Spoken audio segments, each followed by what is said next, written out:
अच्छा, अब next part था BCF। ने फाइंड करना है BCF, मतलब BCF ये वाला एंगल फाइंड करना है। तो इससे पहले देखिए हमारे पास इस वाले पॉइंट पे और कौन कौन से एंगल मौजूद हैं। हमारे पास था ये वाला एंगल CGF एंगल, ठीक है। ये एंगल हमें मिल गया था CGF, ठीक है। और दूसरा एंगल FCG ये भी मौजूद है, ठीक है, C पे, जिसमें C आ रहा है ना, C। और फाइंड हमने करना था BCG। एक हमने ऑलरेडी गिवन हमारे पास है FCG वाला एंगल, ठीक है। और दूसरा फाइंड करना है हमने यहाँ पे जो बन रहा है एंगल ये वाला। तो इस तक जाने से पहले हमें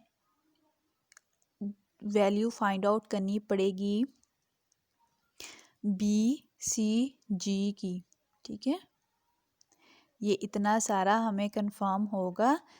जैसे FCG फाइंड आउट है, हमें मालूम है, इसी तरह BCG का पता होगा, फिर ही हम ये BCF को फाइंड आउट कर सकेंगे। ये टोटल एक एरिया हमारे पास इतना है, उसमें से हमने इतने वाला पोर्शन निकाला है। जब कम्प्लीटली हमें इस सारे की इन्फॉर्मेशन होगी, फिर ही हम इसमें से इतनी वैल्यू को सब्ट्रैक्ट करके फाइंड आउट कर सकेंगे, ठीक है। तो इसके लिए हमने सबसे पहले क्या किया कि BCG ये एंगल, इसमें प्लस हमने क्या किया है CGF एंगल। ये BCG पहले B से C तक, फिर CGF ये इतना। तो CGF हमने फाइंड कर लिया था, यहाँ पे 52 डिग्री है। और ये दोनों क्या हैं, इंटीरियर एंगल्स हैं, ठीक है। ये आपस में क्या है, इंटीरियर एंगल्स हैं, क्योंकि AC जो है, AC पैरेलल किसके है, EG के, ठीक है। ये हमारे पास इंटीरियर एंगल्स हैं। तो BCG प्लस CGF की वैल्यू हमने फाइंड आउट कर ली थी 52 डिग्री, तो किसके इक्वल आ गए 180 डिग्री के, ठीक है। एंगल्स लाई हो ना, जो एक स्ट्रेट लाइन पे लाई करते थे, ठीक है। अब BCG की वैल्यू आ गई हमारे पास 180 में से हमने सब्ट्रैक्ट कर दिया किसको, 128 को, ठीक है। तो अब नेक्स्ट पार्ट इसका देखें, BCF जो एक्चुअली हमने फाइंड आउट करना था। टोटल BC जो हमने पीछे फाइंड कर लिया, वो उसमें से 72 को क्या कर दिया, सब्ट्रैक्ट, जो ऑलरेडी हमारे पास FCG का एंगल था, ठीक है। तो ये इसका आंसर आ गया। थर्ड पार्ट में हमने फाइंड करना था रिफ्लेक्स BDF, ठीक है। ये वाली BDF को हमने फाइंड करना था। तो पिछले हम दोबारा से अपनी डायग्राम पे जाते हैं। BDQ, इसके लिए पहले क्या कर लिया है, ट्रांसवर्सल ड्रा किया है, ये PQ, ठीक है। PQ ये ट्रांसवर्सल ड्रा कर लिया हमने। और इस पे अब देखें BDQ ये एंगल, इस एंगल की क्या वैल्यू होगी, ठीक है। और FDQ की वैल्यू क्या होगी, क्योंकि इस D पॉइंट पे जितने जितने एंगल लाई कर रहे हैं, क्योंकि एक एंगल तो ये लाई कर रहा है यहाँ पे, और दूसरा ये बन रहा है एक एंगल, एक B से D बन रहा है, दूसरा FDQ ये। अब ये तो अल्टरनेट एंगल्स हो गए। जितना B ये था हमारे पास एंगल ABD एंगल 46 डिग्री है, और यहाँ पे बन रहा है एंगल BDQ, तो वो कितना आ जाएगा 46 डिग्री। दोनों क्या हो गए, अल्टरनेट एंगल। इसी तरह ये है FDFG एंगल था हमारे पास, लेकिन ये इसी लाइन पे लाई कर रहा है ना, ये लाइन, तो जितना ये इसकी अपोजिट एंगल ये बन रहा है, ठीक है, 52 डिग्री FDQ। हमने फाइंड करना था अपना रिफ्लेक्स BDF, ये सारे का सारा। तो अब इस D पॉइंट पे कितने एंगल्स बन रहे हैं, इस एक पॉइंट पे पता है ना कि एंगल्स एट अ पॉइंट जो है वो किसके इक्वल होता है, 360 डिग्री के। तो अब जितने भी एंगल्स यहाँ पे लाई करें, उन सब का सम लेके 360 में से हम क्या कर देंगे, इसको सब्ट्रैक्ट कर देंगे, ठीक है। अब सॉल्यूशन देखें इसी तरह। BDQ कितना है हमारे पास 46 डिग्री किया, क्योंकि ये क्या थे, आपस में अल्टरनेट एंगल्स बन रहे थे, AC parallel to PQ। FDQ parallel है 52 डिग्री के। अब रिफ्लेक्स एंगल हमारा वो सारे का सारा जो बन रहा था यूं, ये वाला एंगल जो बन रहा था, एक यहाँ पे हमने ट्रांसवर्सल ड्रा किया था, एक एंगल यहाँ पे है, एक यहाँ पे बन रहा है, ठीक है। और ये यहाँ पे हमारे पास क्या था, एफ पॉइंट, रफ सा मैं आपको दिखा रही हूँ बना के, यहाँ पे था 52 डिग्री, ये डी है, ठीक है, ये 46 डिग्री है, ठीक है, ये है 46 डिग्री, ये 52 डिग्री।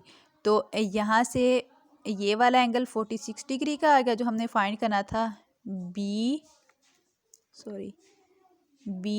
डी और क्यू, यहाँ पे जो हमने ड्रा किया था ट्रांसवर्सल, वो बी डी क्यू 46 डिग्री, और एफ डी क्यू ये वाला एंगल, ये इसके कॉरिस्पॉन्ड बन रहा है, अल्टरनेट बन रहा है इसका, तो ये भी हमारे पास क्या आ गया, 52 डिग्री, ठीक है। अब डी पॉइंट पे बन रहे हैं सारे के सारे एंगल्स, ये देखें फाइंड करना था the reflex B D Q, ये एंगल रिप्रेजेंट, ये साइन पर शो कराता है कि उस पॉइंट पे हमने एंगल अपना ड्रा करना है, B D Q plus F D Q, सारे एक पॉइंट पे एंगल्स लाई कर रहे हैं, तो किसके इक्वल आगे, 360 के।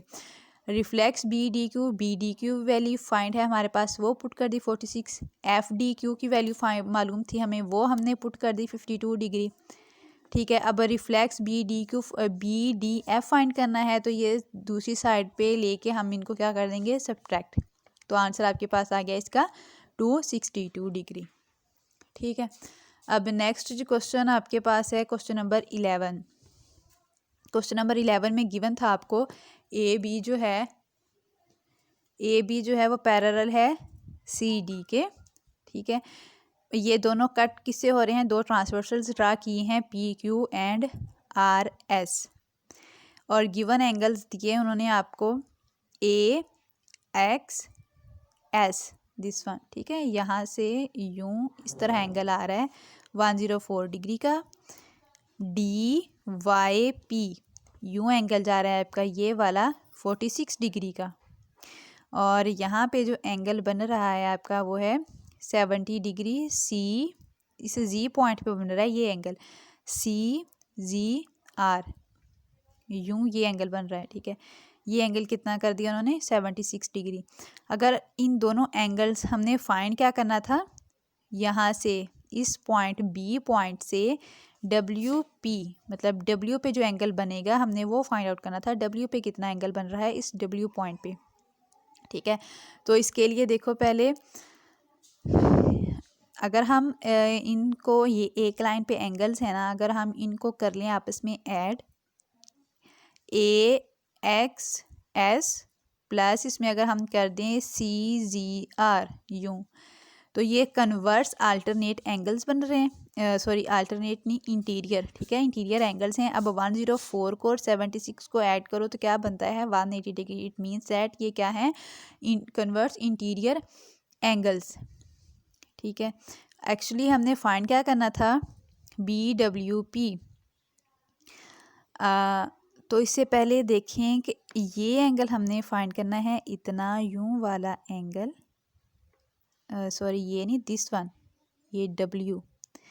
अगर सिंपली इस वाली लाइन को देखें, ए बी पैरेलल किसके है, सी डी के, कट हो रहा है किससे, एक ट्रांसवर्सल से, जैसे हमने बिल्कुल स्टार्ट में किया था, कोरिस्पोंडिंग एंगल्स को हमने देखा था।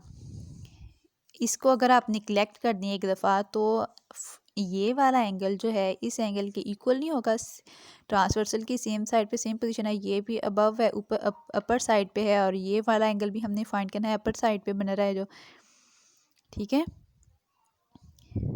तो इसका मतलब है कि जो बी डब्ल्यू पी एंगल है वो इस डी वाई पी एंगल के कॉरिस्पॉन्डिंग है, मतलब जितनी वैल्यू डी वाई पी की है उतनी ही बी डब्ल्यू पी की है, दैट इज़ 46 डिग्री, ठीक है। अब आपने ये क्वेश्चन अपने नोटबुक्स पे करने हैं, अपना ये आपका होमवर्क है।